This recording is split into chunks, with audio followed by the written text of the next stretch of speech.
আম গতকালকের পরিস্থিতির চাইতে আজকের পরিস্থিতি আরো বেশি মলাটে মনে হচ্ছে। মানে হচ্ছে আ যেটা ২ জনের কথোপকথন ছিল, তামিম ইকবাল এবং হচ্ছে আরেকজন যিনি বিসিবি ডিরেক্টর। ওই জায়গা থেকে এখন এই বিষয়টা সমগ্র বাংলাদেশে ছড়াই গেছে সোশ্যাল মিডিয়ার কল্যাণে। আ অনেক প্লেয়ার, অনেক মানুষ এটাকে মতামত দিলেন। তবে উল্লেখযোগ্য সংখ্যক বেশিরভাগ মানুষই হচ্ছে বুলবুল যে বলে, বুলবুলের পক্ষে বা দেশ সবার আগে এই বিষয়টা সবচাইতে গুরুত্বপূর্ণ। বিষয়টা এমন নয় যে বাংলাদেশ এবারে আ এই ওয়ার্ল্ড কাপ খেলে বাংলাদেশই চ্যাম্পিয়ন হবে। We can say like this a statement.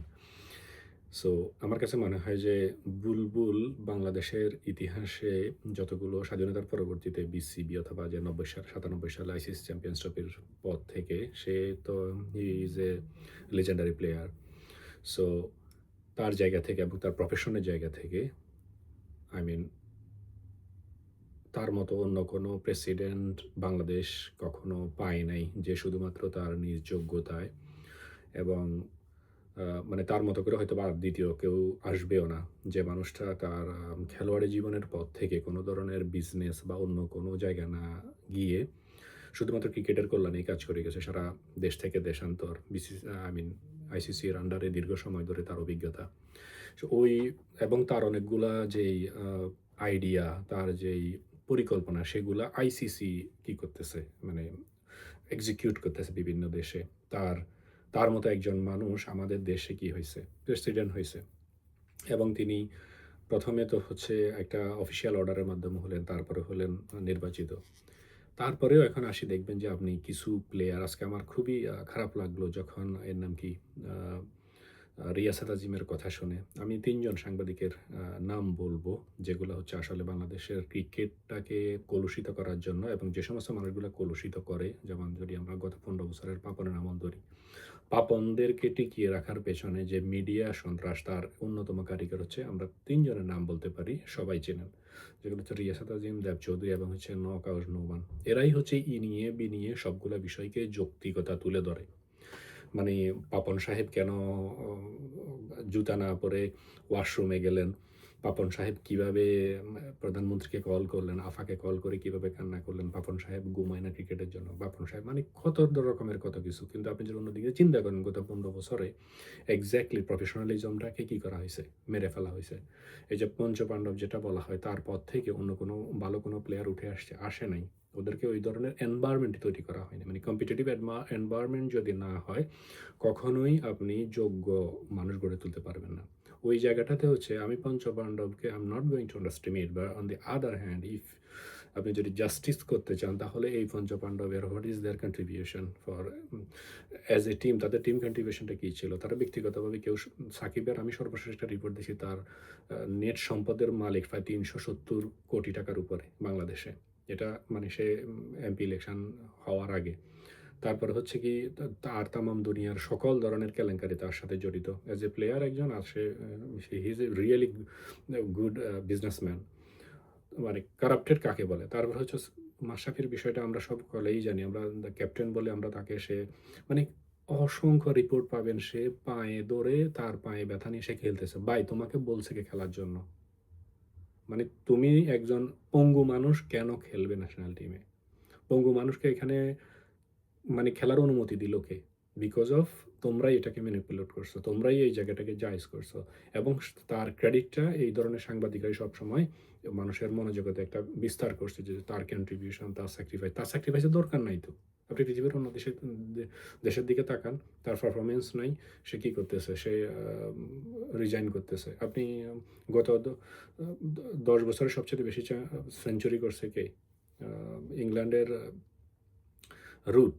সে তার অনায়াসে সে তার ইয়ে করে দিল, ক্যাপ্টেন্সি ছেড়ে দিছে। মানে সেলফ রেসপেক্ট টুকুই নাই।